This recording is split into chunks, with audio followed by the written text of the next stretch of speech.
दोस्तों, क्या कभी आपने इस चीज पर गौर किया है कि गहरे समंदरों में रहने वाले ये क्रिएचर्स जमीन के इतने करीब क्यों नजर आ रहे हैं? और जैसे जैसे ये समंदर की डेप्थ में रहने वाले क्रिएचर्स जमीन के इतने करीब आ रहे हैं, वैसे वैसे इनके हवाले से सवालात भी बढ़ते चले जा रहे हैं। और दोस्तों, इधर एक बहुत इंपॉर्टेंट सवाल ये भी बनता है कि क्या वजह है कि ये बड़े बड़े मुल्कों ने और साइंसदानों ने डीप सी को एक्सप्लोर करना क्यों छोड़ दिया है?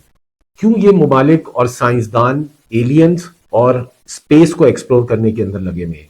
क्या वजह है कि वो ओशंस की डेप्थ को एक्सप्लोर नहीं कर रहे? दोस्तों, पिछले कुछ अरसे में हमने बहुत से ऐसे डीप ओशन क्रिएचर्स को जमीन के इतने करीब आते हुए देखा है, जैसे oarfish, giant squids, glowing jellyfishes और इसके अलावा और भी बहुत से डीप ओशन क्रिएचर्स जो हमें साहिलों पे नजर आने लगे। दोस्तों, लंबी दुबली पतली तलवार की तरह तेज ओरफिश। अब इस ओरफिश की साहिल समंदर पर नजर आने की क्या अहमियत है? दोस्तों, ये चीज हम बाद में डिस्कस करते हैं, लेकिन उससे पहले हम एक और चीज पे नजर डाल। आप लोगों ने पिछले दिनों एक और फिश के बारे में सुना होगा जो समंदरों की गहराइयों से ऊपर आती देखी गई है, और इस फिश का नाम है द एंगुलर फिश।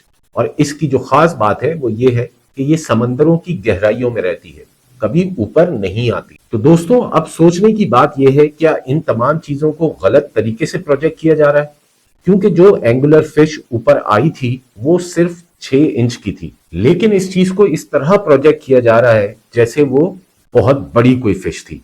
लेकिन इसके पीछे भी क्या वजह है, इसको भी हम थोड़ी देर में डिस्कस करेंगे। दोस्तों, इधर हम एक और वीडियो क्लिप को डिस्कस करेंगे।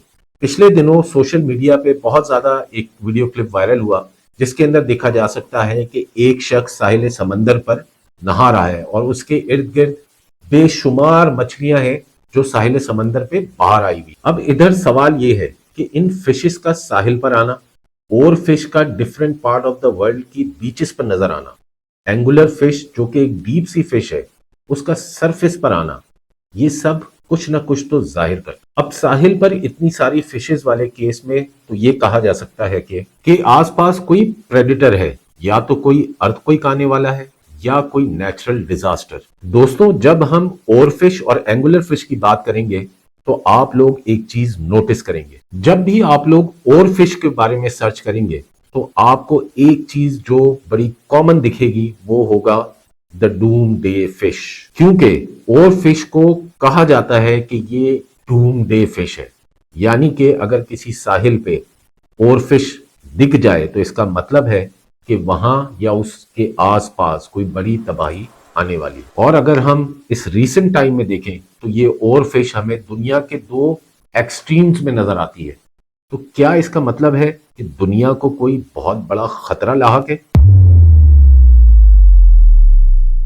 और दोस्तों, दूसरी तरफ ये एंगुलर फिश, क्योंकि ये डीप सी फिश है, इसका सरफेस पे नजर आना ये क्या जाहिर करता है? ये कुछ ऐसा जाहिर तो नहीं करता कि डीप सीज में कुछ होने वाला है। तो दोस्तों, अगर आप इन तीनों चीजों को कनेक्ट करें तो कहीं इसका मतलब ये तो नहीं कि हमारी इस जमीन को कोई बहुत बड़ा खतरा लाहक है। और ऐसा क्या मिल गया इन साइंसदानों को और इन बड़े मुल्कों को कि उन्होंने अर्ली 2000s के बाद डीप सी या डीप ओशन को एक्सप्लोर करना ही छोड़ दिया और वो निकल गए स्पेस में एलियंस को एक्सप्लोर करने? ये तो साफ जाहिर करता है कि शायद साइंसदानों को एलियंस से कम खतरा था बनिस्बत डीप सी ओशंस के अंदर। तो दोस्तों, ये बात कुछ तो जाहिर करती है। आपको क्या लगता है? कमेंट बॉक्स में जरूर बताइए। तो दोस्तों, हमने रीसेंट टाइम्स को तो डिस्कस कर लिया, अब इस सवाल का जवाब तलाश करते हैं। जैसे कि अगर हम बात करें और तलाश करें कि वो रियलिस्टिक रीजंस क्या हैं कि ये क्रिएचर्स समंदर की सतह पर नजर आने लगे। एक थ्योरी ये बताती है हमको कि ये तमाम creatures because of climate change ये ऊपर की तरफ आ रहे हैं। अब इस स्टेटमेंट के पीछे की थ्योरी ये है कि जैसे जैसे डीप ओशंस का पानी गर्म हो रहा है वैसे वैसे ये क्रिएचर्स साहिल समंदर की तरफ आते हैं ताकि वहां की ठंडी लहरों का मजा ले सके। क्लाइमेट चेंज की वजह से इन डीप सी क्रिएचर्स का घर उजड़ रहा है। दूसरी वजह हो सकती है अंडर वाटर वॉल्केनिक एक्टिविटीज या अर्थक्वेक्स। जब ओशंस का सबसे नीचे वाला सरफेस यानी सी बेड जब हिलता है किसी डिजास्टर की वजह से तो ये क्रिएचर्स ऊपर की तरफ आते हैं। इसका सबसे बेस्ट एग्जांपल है ओरफिश।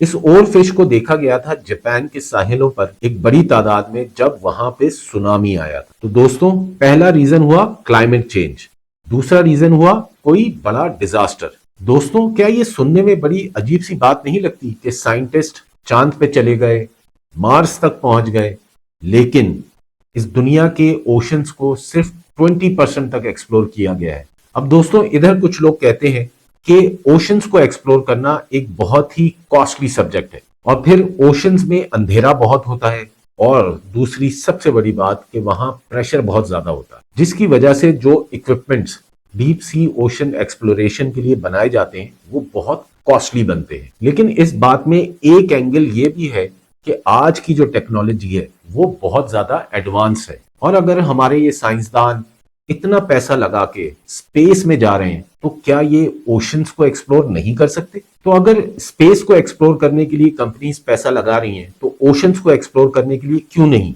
तो दोस्तों, कुछ तो कंपनीज ऐसी होंगी जो कुछ पैसा लगाएं और डीप ओशंस को एक्सप्लोर करें। तो ये भी हो चुका है रिसेंट टाइम्स में। तो दोस्तों, आपको ये याद ही होगा, कुछ अरसे पहले ओशन गेट नाम की एक कंपनी ने एक सबमरीन लॉन्च की थी। वो submarine mission deep sea oceans में गया, क्या एक्सप्लोर करने? टाइटैनिक के रिमेनिंग्स को एक्सप्लोर करने। और उसके अंदर आपको बहुत अच्छी तरह याद होगा दोस्तों कि पाकिस्तान से ताल्लुक रखने वाले एक बाप और एक बेटा भी मौजूद। और फिर उस मिशन के साथ क्या हुआ ये हम सब जानते। दोस्तों, डीप सी एक्सप्लोरेशन इसलिए बहुत खतरनाक है कि समंदर की गहराइयों में प्रेशर बहुत ज्यादा होता है, वहां सरवाइव करना बहुत मुश्किल है। सिर्फ वहां पे इसी तरह के क्रिएचर सरवाइव कर सकते हैं। दोस्तों, क्रिएचर से याद आया, कुछ लोगों का ऐसा भी कहना है कि बहुत से ऐसे क्रिएचर्स हैं डीप ओशंस के अंदर जो आज तक हमसे छुपे हुए हैं। ये छुपे हुए क्रिएचर्स शायद वो क्रिएचर्स हों जिनके बारे में हमें अक्सर हिस्ट्री की बुक्स में कुछ डिफरेंट मैथोलॉजीज में इनका बखूबी जिक्र मिलता है। मसलन क्रैकन, इसका जिक्र मिलता है वाइकिंग्स की मैथोलॉजी के अंदर। वाइकिंग मैथोलॉजी की अक्सर बुक्स में मेंशन है कि क्रैकन एक जाइंट स्क्वेड था जो कि पूरे के पूरे जहाजों को निगल लिया करता। फिर आता है मेगालोडॉन, 60 फीट का एक सबसे बड़ा शार्क जो आज तक के सबसे बड़े क्रिएचर्स में से एक क्रिएचर है। दोस्तों, इधर कुछ लोगों का कहना है कि मेगालोडॉन शायद इस दुनिया से खत्म हो चुका है, लेकिन दूसरी तरफ कुछ लोग ये भी कहते हैं कि वो आज भी समंदर की गहराइयों में रहता है। दोस्तों, क्या आपने निमियन के बारे में सुना है? अंटार्कटिका के साहिलों के पास देखा गया एक अजीब ह्यूमन लाइक क्रिएचर जो पानी की लहरों में घुल मिल जाता है। और इसी तरह कुछ लोग इसको एलियन समझते हैं और कुछ लोग इसको कहते हैं ये एक अनडिस्कवर क्रिएचर है। और दोस्तों, बस यही नहीं, कुछ सेलर्स और फिशरमैन्स ने तो ये भी दावा किया है कि उन्होंने जाइंट सी सर्पेंट और ग्लोइंग सी ड्रैगन को भी देखा है। अब क्या ये सब नजर का धोखा है या कोई अपनी तरफ से बनाई हुई कहानी है, या वाकई में डीप सी ओशंस में इस तरह के क्रिएचर्स मौजूद हैं? ऐसे क्रिएचर्स मौजूद हैं जो आज तक हमसे छुपे हुए हैं। आपका इस बारे में क्या ख्याल है? कमेंट में जरूर बताएं। तो दोस्तों, अब ये जितने भी क्रिएचर्स हैं जिनके बारे में हमने डिस्कस किया है, इन क्रिएचर्स का जिक्र हमें किसी ना किसी किताब में या किसी ना किसी कहानी में जरूर सुनने को मिलता है। तो दोस्तों, इन सब क्रिएचर्स के बीच में एक ऐसा क्रिएचर है जो शायद हमको वाकई ही मिल सकते। इस क्रिएचर के ट्रेसेस आप लोगों को गूगल अर्थ पे भी मिल जाएंगे। इस क्रिएचर के बारे में बहुत से लोग ये कहते हैं कि गूगल अर्थ पे भी दिखता है कि चाइना के नजदीक इस क्रिएचर की शायद एग्जिस्टेंस हो। दोस्तों, इस पर्टिकुलर क्रिएचर का जिक्र इसलिए कर रहा हूं क्योंकि कहीं ना कहीं किसी ना किसी कहानी में या मिथ में इस क्रिएचर का जिक्र हमको मिलता है। इस क्रिएचर का जो इन स्टोरीज और मिथ्स में नाम मिलता है वो है लिवाइथन। एक बहुत ही बड़ा और डिस्ट्रक्टिव सी मॉन्स्टर। दोस्तों, इस क्रिएचर की आइडेंटिटी और एग्जिस्टेंस एक बहुत बड़ी मिस्ट्री है, और बहुत से लोग ये भी कहते हैं कि लिवाइथन एक इतना हॉरिफाइंग क्रिएचर है कि शायद ये एग्जिस्ट नहीं करता और ये सिर्फ और सिर्फ कहानियों के हद तक है। शायद लिवाइथन इस अर्थ का सबसे बड़ा क्रिएचर हो सकता है। दोस्तों, इस क्रिएचर यानी कि लिवाइथन की डिफरेंट स्टोरीज और पुरानी कहानियों में जो डिस्क्रिप्शन बताई गई है वो इस तरीके का जानवर है कि जो शायद एक वक्त में हजारों जहाजों को एक साथ तबाह कर सकते। और दोस्तों, एक बड़ी मजे की बात यह है कि चाइना, जापान और इस रीजन की जितनी भी पुरानी हिस्ट्री बुक्स हैं उन सब में इस तरह के क्रिएचर की एग्जिस्टेंस का प्रूफ मिलता है। तो दोस्तों, इन क्रिएचर्स और समंदरी फिशेस के ऊपर आने के पीछे कहीं लिवाइथन ही तो नहीं। लेकिन दोस्तों, लिवाइथन के एग्जिस्ट करने का कोई फिजिकल प्रूफ तो नहीं है,